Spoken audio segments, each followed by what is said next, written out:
മുൻ KPCC president S Varadarajan Nair അനുസ്മരണ പരിപാടിക്കിടെയാണ് PC George കോൺഗ്രസിനെതിരെ വിമർശനം ഉന്നയിച്ചത്.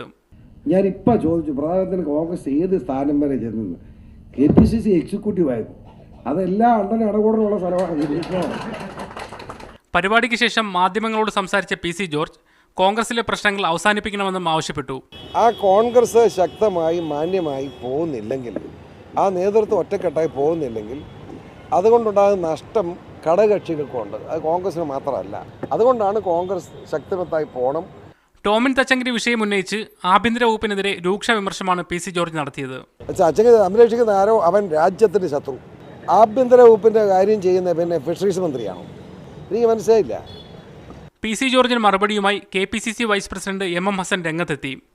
സ്വയം നിയന്ത്രിക്കാൻ തയ്യാറായില്ലെങ്കിൽ പാർട്ടി അദ്ദേഹത്തെ ചങ്ങലക്കിടണമെന്ന് പറഞ്ഞ MM ഹസൻ PC ജോർജിനെ ചീഫ് വിപ്പ് സ്ഥാനത്ത് നിന്ന് മാറ്റണമെന്ന ആവശ്യത്തിൽ ഉറച്ചു നിൽക്കുന്നുവെന്നും കൂട്ടിച്ചേർത്തു. PC ജോർജ് സ്വയം നിയന്ത്രിക്കാൻ തയ്യാറാകുന്നില്ലെങ്കിൽ PC ജോർജിനെ ചങ്ങലക്കിടാൻ പാർട്ടി തയ്യാറാണ്. ഒന്നുകിൽ അദ്ദേഹത്തെ നിയന്ത്രിക്കണം, അതിന് കഴിയുന്നില്ലെങ്കിൽ മാറ്റണം എന്നുള്ള എൻ്റെ അഭിപ്രായത്തിൽ യാതൊരു മാറ്റവുമില്ല. മീഡിയ 1 തിരുവനന്തപുരം.